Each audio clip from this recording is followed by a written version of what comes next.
Histoire pascale.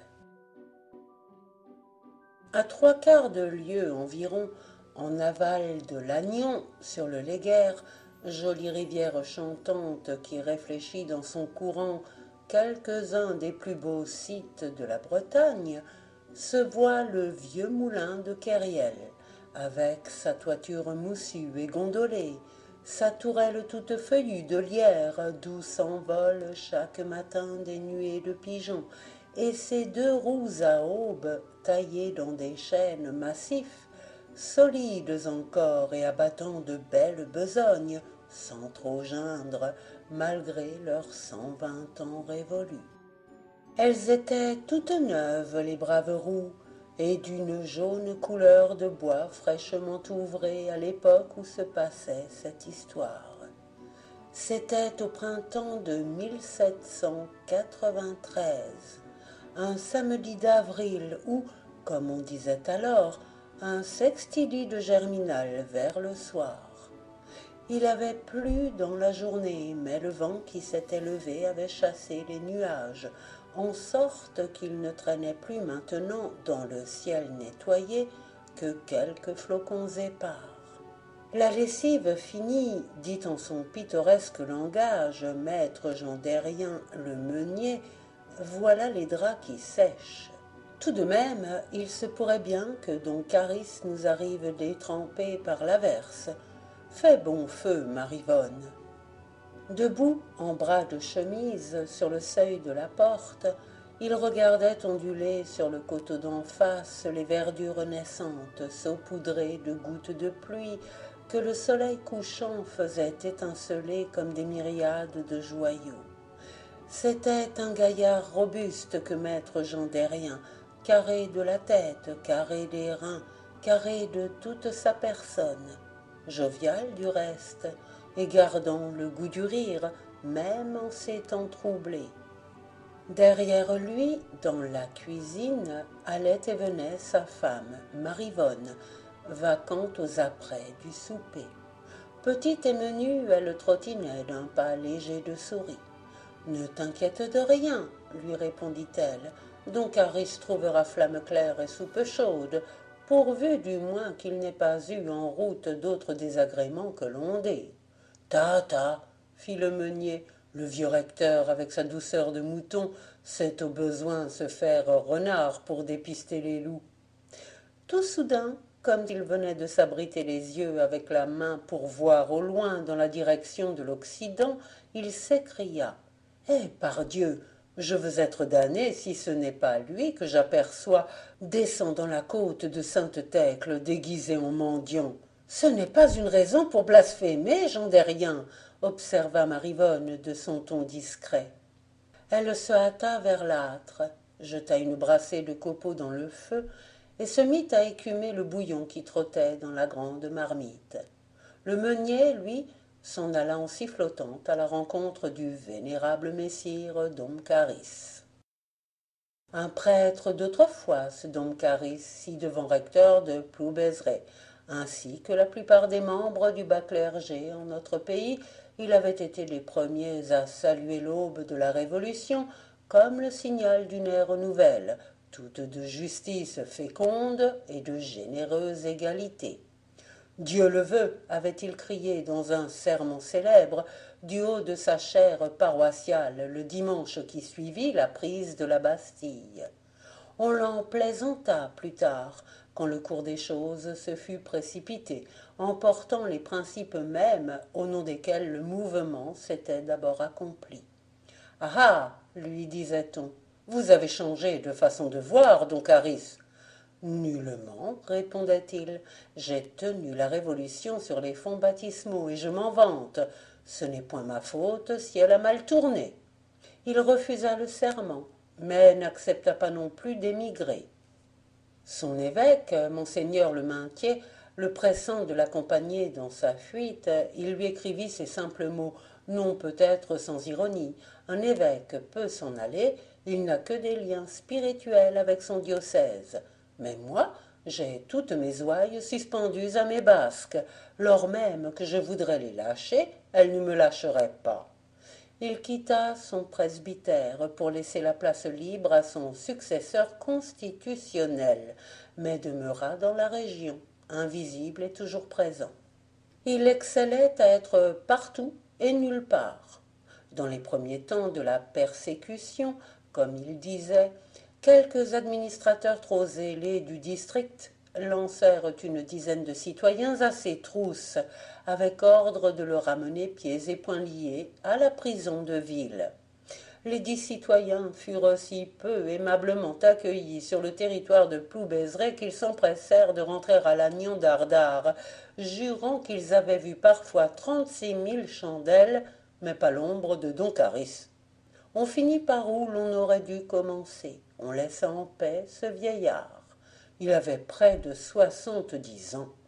Mais qu'il était donc resté alerte, et jeune, et vivant.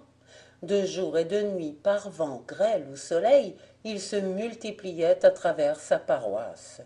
Il baptisait ici, confessait là, extrémisait plus loin, se prodiguait à tous, arpentant les routes, franchissant les talus de ses longues jambes infatigables, sous les déguisements les plus variés, tantôt maçon, tantôt ménétrier, tantôt colporteur, cachant le penchant d'une hostie entre les pages d'un livret de sans-culottes. Il disait parfois, avec une pointe d'humeur sacerdotale, « Mon remplaçant assermenté n'a vraiment pas grand-chose à faire, grâce à moi. Il devrait, au moins, me rendre le service de soigner en mon absence mes rosiers. » Le vieux prêtre errant et sans abri ne regrettait de son presbytère qu'une admirable collection de rosiers, le seul luxe qu'il se fût jamais permis. Il souffrait de l'avoir négligé par celui qui occupait actuellement son ancienne et chère demeure. Un jour, il ne put se tenir de pousser la porte vermoulue de l'enclos contigu au cimetière et servant de jardin presbytéral. Il entra, la serpe en main, trouva son confrère qui lisait au frais, vautré dans l'herbe folle, foisonnante comme en plein champ. « Tu as là une superbe plantation de rosiers, citoyen curé. »« Possible, » fit l'autre indifférent. « Oui, mais si tu n'y prends garde, chacun de ces sujets menace de retourner à sa nature primitive de sauvageon. »« Ah, parole de jardinier, que veux-tu que j'y fasse ? On les taille, parbleu. Il y a dans le nombre, à ce que je vois, des variétés qu'il serait criminel de laisser perdre. » « Tu prêches pour ton saint. »« Eh bien non, citoyen curé, la preuve, c'est qu'avec ta permission je vais te les tailler pour l'amour de l'art, tes rosiers. » Hip, houp, les branchettes stériles furent élaguées. Don Caris s'éloigna content, et l'été d'après les roses fleurirent. Tel était l'homme au-devant duquel s'acheminait Jean Derrien, le meunier de Kerriel. Ils se joignirent à quelques pas du tronc rustique où les pèlerins, de nos jours encore, ont coutume de déposer leur offrande en mettant le pied sur la terre de Sainte-Thècle avant de s'engager dans la sente qui, à travers prés, conduit jusqu'à la chapelle. Pour tout autre qu'un de ses fidèles paroissiens, Don Caris eût été littéralement méconnaissable.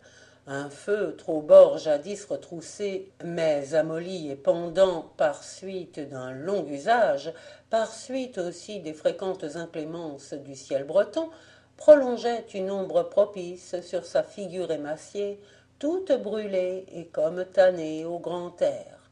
Une barbe hirsute lui mangeait les 3/4 du visage.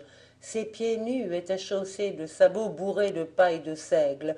Une veste en peau de mouton lui couvrait tant bien que mal les épaules, et ses braies en toile, rapiécées de morceaux des nuances les plus diverses, étaient retenues par une corde autour de ses reins.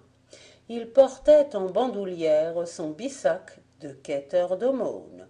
« Comme vous voilà équipé, monsieur le recteur !» s'écria joyeusement le meunier. « Chut !» fit le prêtre. « Dehors, appelle-moi Yann Divalo. »« Oh, une fois dans les prés du moulin de Kerriel, il n'y a plus rien à craindre. »« C'est ce qui te trompe, » interrompit vivement Don Caris. « Mais d'abord, rentrons. Je te dirai ensuite de quoi il retourne. » Quand il fut installé dans le fauteuil du maître, au coin de l'âtre, devant l'énorme flambée pieusement entretenue par les soins de Marivonne, il commença. Vous êtes ici dans un fond retiré, et le tic-tac de votre moulin vous empêche d'entendre les bruits du dehors. Mais moi, qui cours les routes, et dont c'est maintenant le métier d'être sans cesse aux aguets comme un sauvage, j'apprends les nouvelles. Elles sont mauvaises. Un bataillon d'Étampois fouille en ce moment le pays. Ce sont des barbares, des hommes sans foi ni loi. Ils saccagent, ils brûlent, ils tuent, ils brisent à coups de marteau les statues des saints, ils font de la pierraille avec nos Christ, mais leur grande joie est de mettre la main sur un prêtre réfractaire. Il paraît qu'à quelques lieues d'ici, ils en ont rôti un, comme un simple cochon de lait. Je pense toutefois qu'ils n'en ont pas mangé. Or, ces brutes ont mon nom et ils me cherchent. Un de leurs détachements vient d'arriver à Ploubezray. Ce matin, je me suis approché du chef en lui demandant la charité. Il m'a pris au collet, m'a secoué et m'a dit « Découvre le gîte où se terre le ci-devant Don Caris, et tu toucheras un assignat de 1000 francs. » J'ai répondu « Ah, si j'avais su ça plus tôt !» Mais les gueux comme moi ont du flair. Je retrouverai peut-être la piste. À la bonne heure, a fait l'homme. En attendant, tiens, bois-moi ça. Il me tendait une pleine écuellée de vin. Je l'ai vidé à sa santé. Pauvre monsieur le recteur, soupira Marivonne en joignant les mains. Mais non, répartit Don Caris, le vin n'était pas mauvais, et j'en fus tout regaillardi. Je continue. Vers midi, comme je me mettais en chemin pour venir vers vous, selon ma promesse, un groupe de soudards me dépassa, à peu près à la hauteur du bois de pin, presque au sortir du bourg. « Tiens, c'est notre mendiant de ce matin, dit l'un d'eux, celui-là même qui m'avait fait boire. Eh vieux, est-ce bien par ici qu'on se rend à Kériel? Au moulin? Oui, j'y vais moi-même et vous servirai si vous voulez de guide. Inutile, il suffit que nous soyons sur la bonne voie. Il ajouta en clignant de l'œil. Rappelle-toi, vieux, la récompense est de 1000 livres. Prends garde seulement de te laisser devancer. Oh, oh, fis-je, vous allez plus vite que moi, je le sais, mais tout de même, j'aurais peut-être découvert avant vous la retraite de Don Caris. Nous verrons, dit l'officier. Et sur ce, ils doublèrent le pas, riant et se gaussant. Je m'attendais à les trouver installés ici, et j'ai été agréablement surpris en voyant Jean Derrien arriver au-devant de moi avec sa mine de tous les jours. Ils auront probablement jugé à propos de faire quelques crochets à droite et à gauche vers les manoirs de Lesguerne et de Kerbastiou, mais il faut vous attendre à les voir arriver d'un moment à l'autre. « Seigneur Dieu !» s'exclama la meunière, « et moi qui ai prévenu tous les voisins que vous célébreriez chez nous cette nuit l'office de Pâques. » N'était-ce pas chose entendue entre nous, Marivonne? Fit doucement le recteur. Mais comment les avertir à présent qu'il y a contre-ordre? Je n'ai pas dit qu'il y eût contre-ordre, Marivonne. Quoi? Vous vous imaginez que ces allées, ces venues de gens dans nos alentours, à une heure aussi étrange, passeront inaperçues des soudards? C'est donc votre mort que vous cherchez, monsieur le recteur? Ni ma mort, ni la vôtre, ni celle d'aucune de mes ouailles. N'ayez point d'inquiétude, Marivonne. J'ai réfléchi à tout cela. Nous allons en causer, Jean et moi. Tout s'arrangera bien, j'en suis sûr.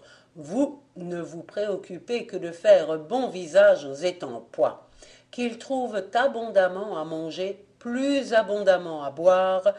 Pour le reste, Dieu nous aidera. S'adressant au meunier, il ajouta « Me voilà sec, Jean Derrien. La soirée est admirable. Allons faire un tour par le courtis. » Ils sortirent dans la fraîcheur grise du crépuscule qui tombait. Quand ils rentrèrent au bout d'une demi-heure, Jean Derrien se frottait les mains et, dans ses yeux vifs, une gaieté malicieuse brillait. Tout le personnel du moulin était attablé pour le souper, à savoir un garçon meunier, une servante et le petit gardeur de vaches. Marivonne avait déjà mis tout ce monde au courant des événements.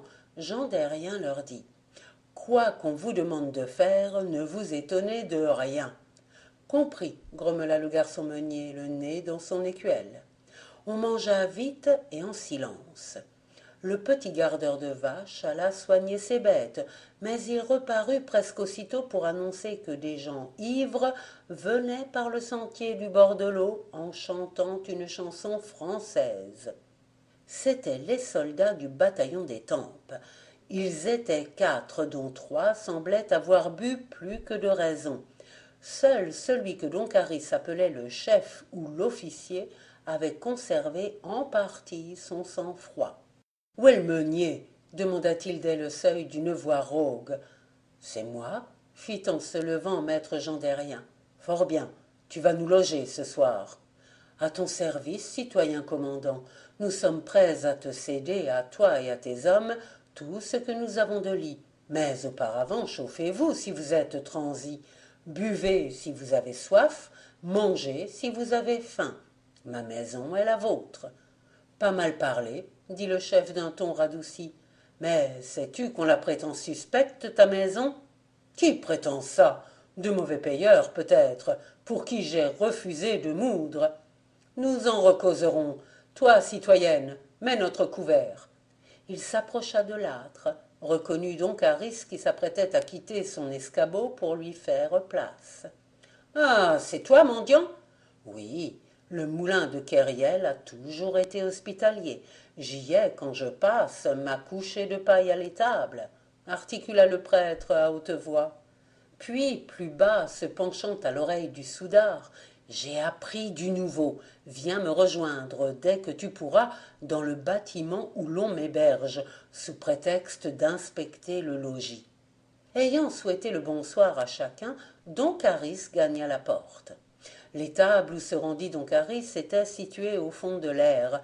C'était une construction assez spacieuse et dont l'intérieur témoignait, du moins pour l'instant, d'une singulière propreté. Les bestiaux d'ailleurs, peu nombreux, avaient été relégués contre l'un des pignons, en sorte qu'on se fût cru dans une grange vide plutôt que dans une crèche, n'était la fougère fraîchement renouvelée qui jonchait le sol. À l'un des angles opposés au coin des vaches, une charrette renversée sans dessus-dessous formait une espèce de table que recouvrait une pièce de toile étendue là comme sur un séchoir. Don Caris prit au râtelier une botte de paille et s'y coucha, après avoir placé son bissac sous sa tête en guise d'oreiller. Puis, tout en égrenant dans sa poche son chapelet, il attendit. Son attente ne fut pas longue. La lueur d'une lanterne de corne rougeoya dans les ténèbres du dehors. « Mendiant !» héla discrètement une voix. « Voilà mon officier. »« Eh bien ?» interrogea le soudard en laissant retomber la claie qui fermait l'étable. « Don Caris est ici, j'en ai la certitude. Foi de Yann Divalo, affirma le prêtre. Il ne tient qu'à nous de le pincer. Seulement, dame, il faudrait agir avec prudence. Pour peu que nous donnions le moindre éveil, il nous filera des mains comme une anguille. Et tes hommes, citoyen commandant, en l'état où je les ai vus, me paraissent plus propres à compromettre le succès de notre entreprise qu'à la servir. Je les obligerai bien à se tenir quoi? C'est quelque chose, mais ce n'est pas encore assez. Consentiras-tu à monter la garde toute la nuit en un lieu que je t'indiquerai? Indique. Viens donc et suis-moi, mais commence par éteindre ton fanal.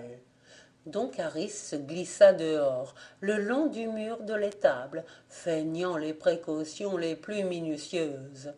Le sergent rampa derrière lui.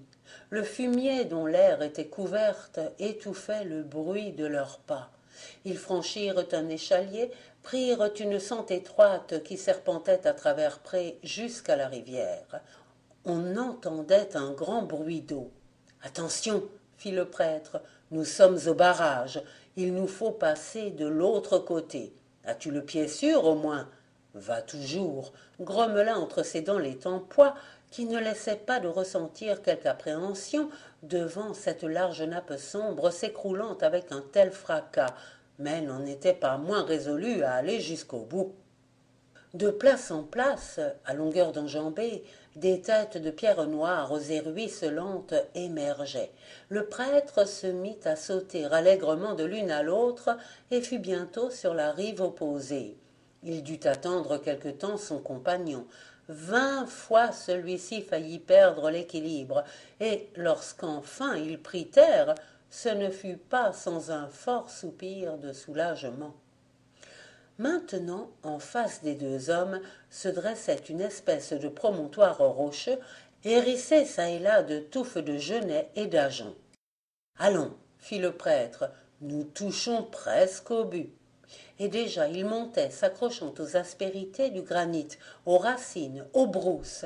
Le sergent suivait, non sans pester. Ils atteignirent le sommet après une pénible ascension.